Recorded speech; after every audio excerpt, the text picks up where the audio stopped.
Hello and welcome to the weekly Kashmir University Video Digest Quest. First, a look at the highlights. Professor Talat Ahmed joins as the new Vice-Chancellor. 3-day Animal Science Congress begins. And Professor G.R. Malik delivers extension lecture on Islamic aesthetics. Now the details of these events with your host Umar Malik.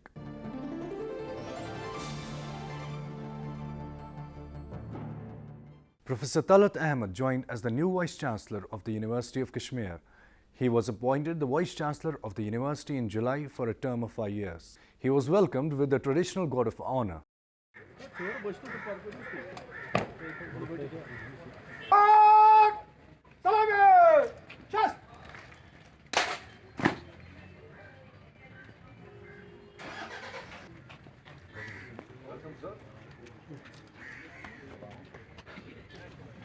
The formal handover takeover took place at the Vice-Chancellor's Secretariat.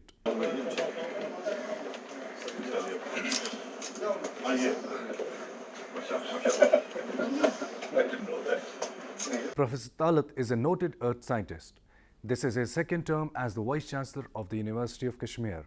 Previously, he served as the Vice-Chancellor from 2011 to 2014. In May 2014, he was appointed Vice-Chancellor of Jamia Millia University. The search for the VC of the University of Kashmir began in October 2017, when the 3-year tenure of VC Khurshid Iqbal Indrabi ended. Professor Talat has been a recipient of several prestigious awards and citations, including the National Mineral Award 1994 from the Government of India. He has been a Fellow of the Indian National Science Academy, New Delhi, Indian Academy of Sciences, Bangalore, Fellow of the National Academy of Sciences, Allahabad, J.C. Bose National Fellowship, DST, New Delhi. He has received Tok Zanagri Memorial Award 2012 in the field of promotion of academics, SM Naqvi Gold Medal Award 2013. Geological Society of India, Bangalore, Indian Geophysical Union, Prince Mukarram Jah Endowment Lecture Award and Gold Medal for the year 2015. Professor Talat was also conferred with the 7th Bharatiya Manava Adhikar Samman 2017, Most Eminent Vice-Chancellor Award 2017, along with a Certificate of Excellence by the All India Council of Human Rights, Liberties and Social Justice. He has supervised a vast range of MPhil and PhD works over the years and continues to be actively engaged in the cause of promotion of research and academics at various levels and fora. He has also edited volumes of several top journals, while his research papers have been published in some of the top-notch journals in the world.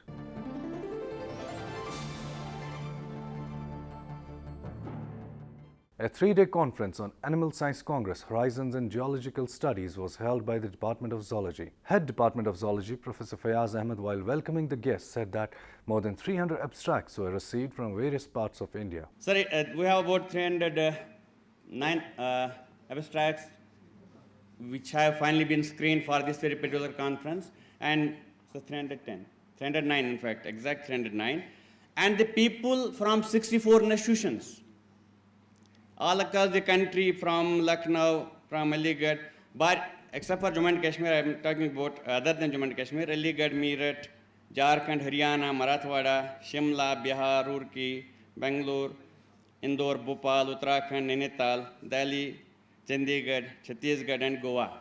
Sir, had we exerted a little more, we could have given it an international touch, because we have one participant from Oman. But that it didn't click us to invite some more members that would have made it international. The Indian Science Congress Association General President Professor Ashok Saxena said that one has to know the importance of holding Animal Science Congress. He advised participants that one should use science for the benefit of mankind.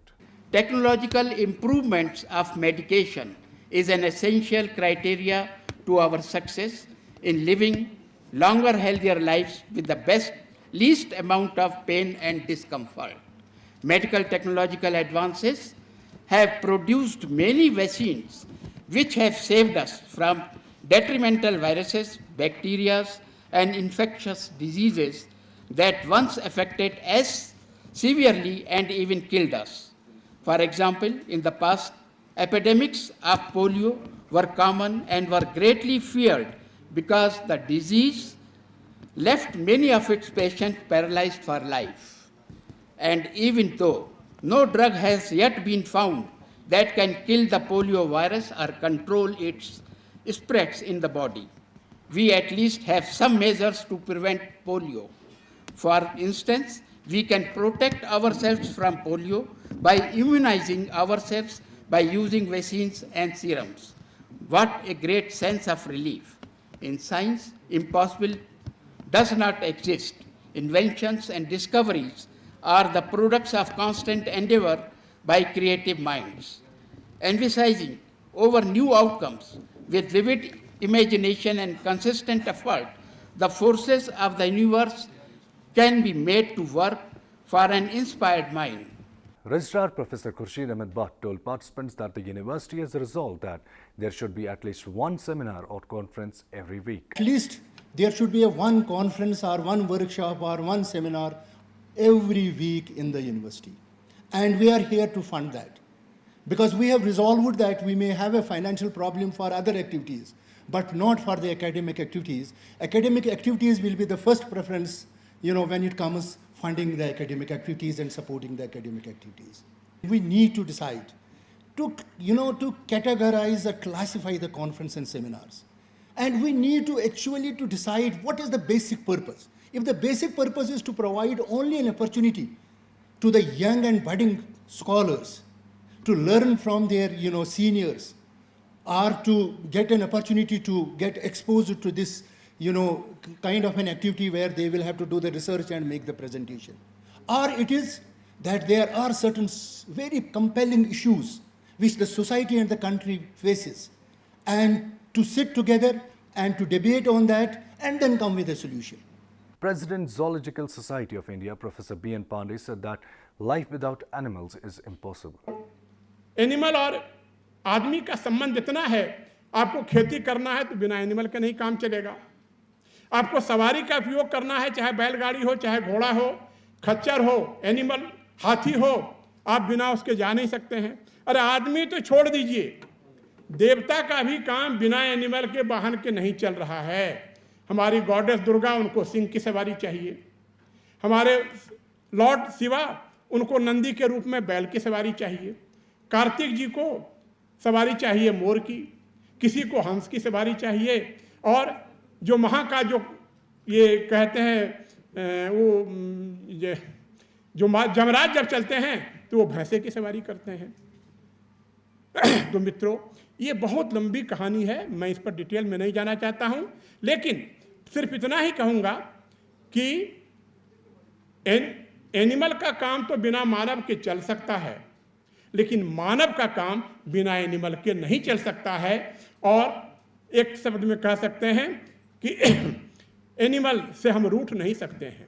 Ex-Vice Chancellor Professor Khurshid Iqbal Indrabi opined that the quest to become perfectionist for humans is futile. Because the notion of considering an individual perfect is redundant.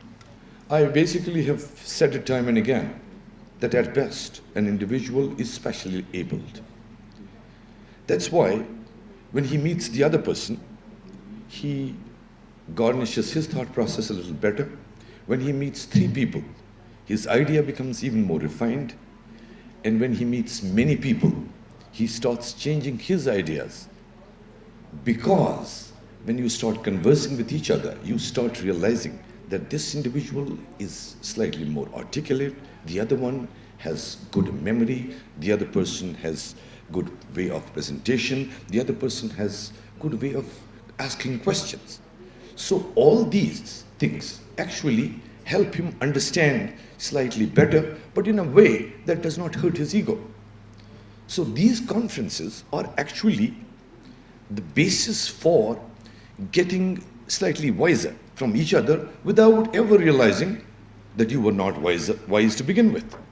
So the more the population, the more the discussions, the more the interactions, the better is your thought process.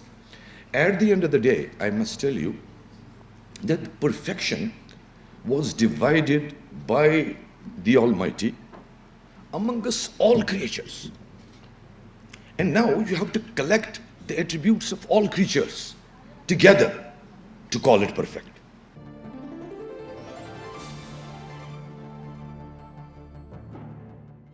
The Department of Islamic Studies organized an extension lecture on the Aesthetics Mold, Reflections on Islamic Thought and Literature. Former Dean Arts Professor Jia Malik presented the lecture. Welcoming and introducing Professor Jia Malik to the audience, Head Islamic Studies Department Professor Abdul Rashid Bhatt said that the speaker has a wider knowledge of both Islamic world and Western society. Reliance on authentic sources of the subject and critical treatment of them.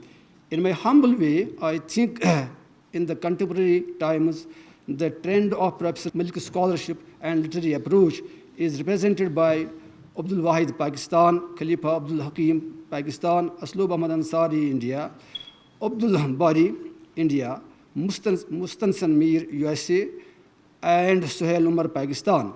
However, in some ways, Professor Malik's scholarship is more profound and insightful, which Muhammad Rafiuddin Hashmi describes as ijtihadi, for it explores the new dimensions of human culture, thought, and literary criticism. Hence, listening to any speech, a lecture, presentation of Professor Malik is really a blessing for us.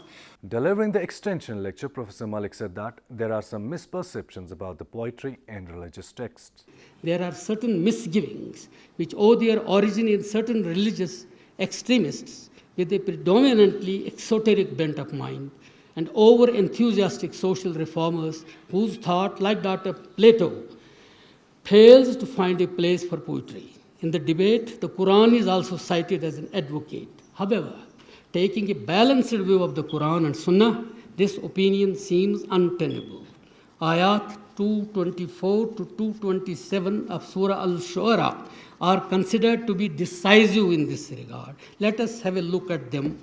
وَالشُّعَرَاءُ يَتَّبِعُهُمُ الْغَاوُونَ أَلَمْ تَرَ أَنَّهُمْ فِي كُلِّ وَادٍ يَهِيمُونَ وَأَنَّهُمْ يَقُولُونَ مَا لَا يَفْعَلُونَ إِلَّا الَّذِينَ آمَنُوا وَعَمِلُوا الصَّالِحَاتِ وَذَكَرُوا اللَّهَ كَثِيرًا. Translation: and as for poets, says the Quran, it is the misguided who follow them. Do you not see how they stray in every way and practice not what they profess? The only exception is those who believe and do good deeds and remember Allah much. Professor Malik said that the Quran makes exceptions to those poets who commit themselves to the propagation of faith. At the same time, however, the Quran made an exception in case of those poets who commit themselves to faith, good deeds, and remembrance of Allah. The remembrance of God seeps to the depths of their being, their subconscious minds, and permeates their poetry through and through, so that it mirrors truth and the glory and light of heaven. The Prophet himself, the only unquestionably authentic interpreter of the Quran. On the one hand, he described the famous Jahili poet, Imrul Qais, as a prime poet, but one who will lead the poets of a particular category to hell, drawing the subtle distinction between the aesthetic and moral dimensions of poetry, between beauty and truth. The poetry of Imrul Qais and poets of his category was divorced from truth and limited to apparent charm, only beauty. Such a poetry would awaken and satisfy animal desires and instincts alone.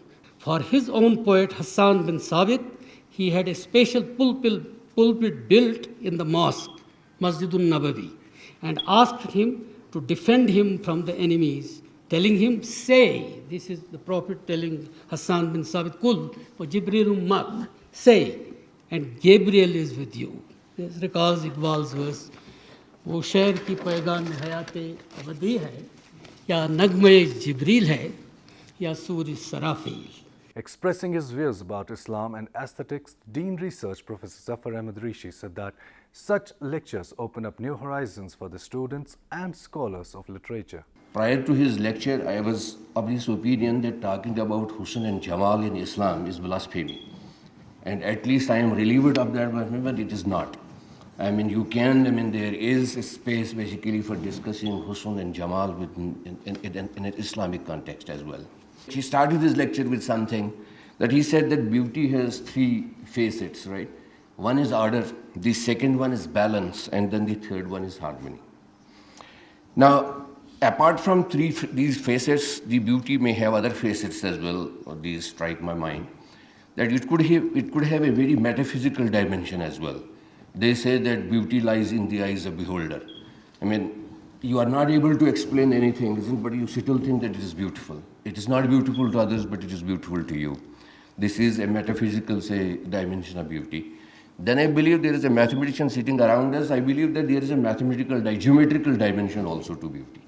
Hailing Professor Malik as a treasurer, Registrar Professor Khurshid Ahmed Bhat said that his lecture should make everyone to introspect his living and conduct in society. And this Quran has given us, the entire, guideline, how to live this life in a beautiful manner so that hereafter we will have a very, comfortable life, we will be in the Jannah. So that is why we all need to ponder on this very important. हम कुरान बिल्कुल आजकल पढ़ते हैं, समझते हैं, सब कुछ है, मगर हमारा जो कंडक्ट है, अगर आप देखेंगे, आज मेरे ताजिर को आप देख लीजिए, वो ताजिर, how he is conducting his business. Is he conducting the business truly in accordance with the Islamic guidelines which has been prescribed for him to do the trading? Or to an employee in an office, because there is a complete guideline for an employee how you have to serve the people while sitting on the chair. And this is the one question, perhaps, this is the most important question we all need to make an introspection. Later, a question-answer session was also held.